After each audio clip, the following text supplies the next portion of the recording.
Hi, everyone. Welcome to this edition of Conversations with Nicole. My guest today is Chris Lane. He is the founder of the Bible Project out of Florence, South Carolina.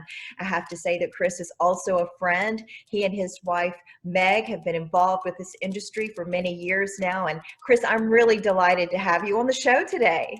I'm thrilled to get the opportunity. Thank you so much.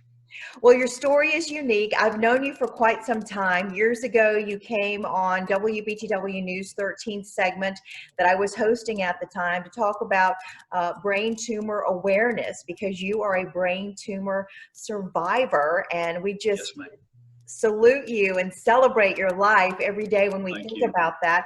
But really, the Bible Project came from something similar in the death of your cousin. So talk about how the Bible Project began. Yes, ma'am.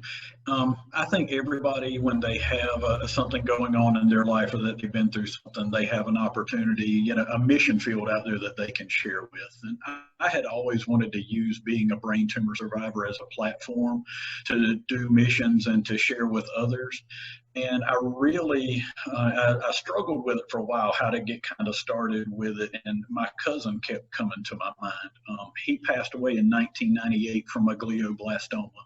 And I didn't really realize how much of an effect what he went through had on me until one day in about 2013, it just hit me that I wanted to do something, and I wanted to share my story, his, and also share the message of God's word with people. And hence, one day it hit me, and we came up with the idea of the Bible Project and sharing. So on March 17th, 2014, you started the Bible Project. Now tell me why you chose that date. That was actually 2 days after our son's first birthday, which is ironic, but it fell on a Monday. And that was the day that I was exactly 36 years, 8 months and 10 days. And that is the exact age my cousin was when he passed away on Easter of 1998. And how ironic that it fell right 2 days after Braxton's birthday, and it gave us an opportunity to get started with that one day. And we've just run with it. Very special day indeed. And talk about your first fundraiser. Your cousin enjoyed golf, and so you had a fundraiser, and that involved, I believe, miniature golf. Yes, ma'am, because if anybody plays golf with me, the real kind, you know I'm not good and nobody's safe around me when I golf. So we did the miniature version down at the beach. We picked that day, March 17th. Of course, the weather was beautiful that day, and we went down to the beach, and we played 100 holes of miniature golf. And for every hole in one we hit, since my cousin was 36 when he passed, we donated $36 toward the mission. And we used those funds to purchase Bibles to send to cancer hospitals. At that time, we just stayed within the state and sent them to the cancer hospital down in Charleston. And we were able to purchase 72 Bibles that first year. So this happens in 2014, and then the mission just explodes. Talk about all of the people that began to contact you, where you ended up sending the Bibles since that time. Yes, ma'am. That first year, like I said, we had only 72. The next year, it tripled to 216. The next year, when our church got involved in Florence, it tripled again to over 700. Well, then we started reaching out a little bit further across the country and getting opportunities through other churches and areas. And we actually drove to Florida. We drove to South Dakota on a mission. We drove up to New York on one mission, and just different hospitals started reaching out to us. And now we're over 12,300 Bibles, and different. We've been to all 50 states now. We used our son last year. We let him, with COVID going on, he picked a different state every week, and we sent Bibles to churches, hospitals, different, all kind of youth missions all across the country. It's been amazing. It really is amazing how it's exploded through word of mouth, through social media, just through sharing your stories at church and in the community, and how it's grown. And now you have Bibles that you have sent to every state in the country.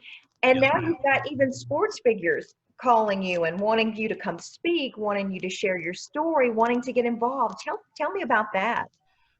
One of those that I spoke about, Mr. Earl Christie, who anybody that a big New York Jets fan like I am, he returned the opening kickoff in the Super Bowl III when he played for the New York Jets. I just happened to see his face on Facebook one day, and I went and sent him a request. He accepted. We started talking, and next thing you know, I'm on the phone with him, and he's down in Tampa, Florida, and he's asking us to bring him Bibles. The Cleveland Indians have asked us to come and throw out a first pitch at a ball game when we're able. Or, excuse me, the Cleveland baseball team has asked us to come now that they're not the Indians. Yeah. Um, Detroit has asked us to come be part of their Friends and Family Day. The Miami Marlins have contacted us. All across the country, we've been getting phone calls to come, and I'm so excited for the way people are reaching back. And this is just you and your wife, Meg, taking donations. If anyone wants to send them, just reaching out, all because you love the Lord and you wanted to do something in honor of your cousin and bring awareness to brain tumor, cancer survivors, and all other cancers, right? Yes, ma'am. It's just her and me. It's something we decided to do. I presented the idea to her, and as always, she's been completely supportive and has helped in every way she could.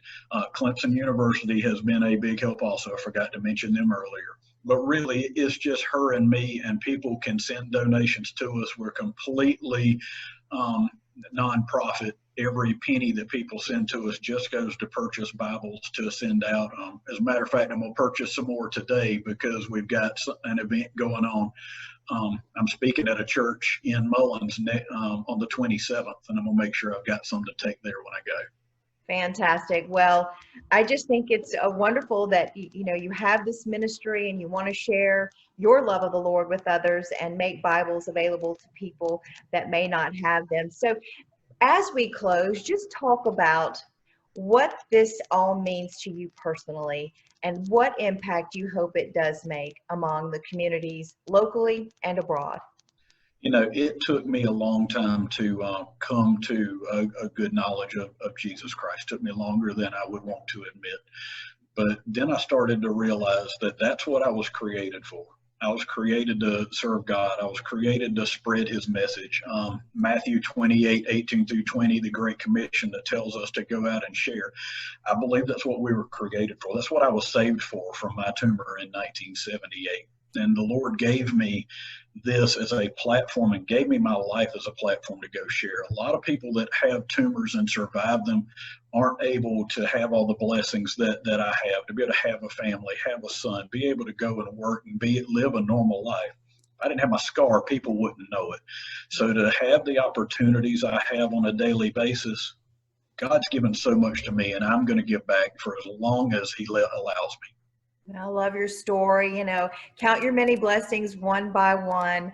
I Yes, ma'am. love that. And if people want to contact you to make a contribution, to get involved, how might they do so? They are more than welcome to mail us anything. I can share the address right here if that's okay.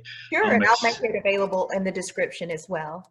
Sure, it's 709 Muirfield Place. That's Muirfield, Muirfield Place, Florence, South Carolina 29501. If they want to reach out to me on my cell phone now or anytime, I will always take calls and messages from people for a chance to share. My number is 843-496-5417. 843-496-5417.